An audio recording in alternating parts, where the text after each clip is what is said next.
हम देख सकते हैं कि परमेश्वर चाहता है कि उसके प्रति हमारा प्रेम और आज्ञाकारिता का चुनाव प्रेम और आज्ञाकारिता हो।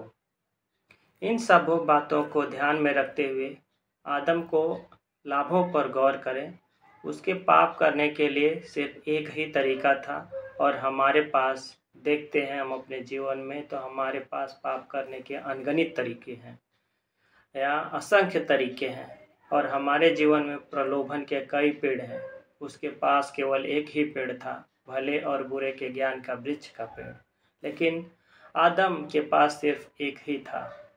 परमेश्वर ने यह आज्ञा कि फल ना खाने की आज्ञा इसलिए दी और थी कि हवा को नहीं। परमेश्वर ने अभी तक स्त्री को पुरुष से उत्पन्न नहीं किया था और यह आज्ञा केवल आदम के लिए थी, स्त्री के लिए नहीं थी, क्योंकि स्त्री उस समय तक अभी उत्पन्न नहीं हुई थी। जिस दिन और तीसरी बात हम देख सकते हैं कि जिस दिन तुम उसमें से खाओगे अर्थात उस फल में से खाओगे उसी दिन अवश्य मर जाओगे। परमेश्वर ने न केवल आदम को अपना आदेश स्पष्ट किया बल्कि उसे आज्ञा न मानने के परिणामों को भी स्पष्ट रूप से समझाया था। परमेश्वर हमें भी बाइबल के थ्रू यही बातें समझाते हैं। अगर आप व्यवस्था विवरण या लय व्यवस्था में पढ़ते हैं तो कुछ रूल्स दिए जाते हैं, कुछ कानून दिए जाते हैं जिनको हमें पालन करने की ज़रूरत है और वहाँ पर आप पढ़ते हैं तो आपको यह ज्ञात होता है कि अगर आपके आज्ञा का उल्लंघन करते हैं तो किस प्रकार का दंड आपके जीवन में आता है या किस तरह का श्राप आपके जीवन में आता है। तो इस बातों को हम देख सकते हैं कि परमेश्वर ने दोनों बातें स्पष्ट कर दी आदम को कि यदि तुम उस फल का खाओगे तो तुरंत मर जाओगे या उसी दिन मर जाओगे।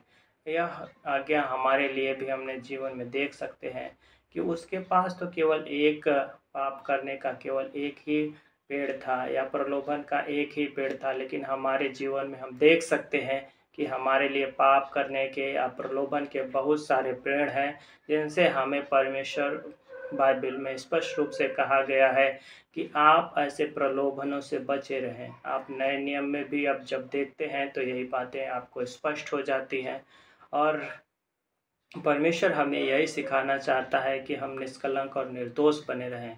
प्रलोभन आएंगे और हम उन पर विजय प्राप्त करेंगे यदि हम परमेश्वर में बने हैं और उसकी आज्ञाओं में बने हैं। तो इन बातों के लिए हम आपका धन्यवाद देते हैं कि आपने इस वीडियो को देखा, इसके लिए हम आपका धन्यवाद देते हैं। परमेश्वर आपको बुद्धि और समझ दे और आपको अपने जीवन के प्रलोभनों से छुटकारा दे जिसमें आप फंसे पड़े हैं।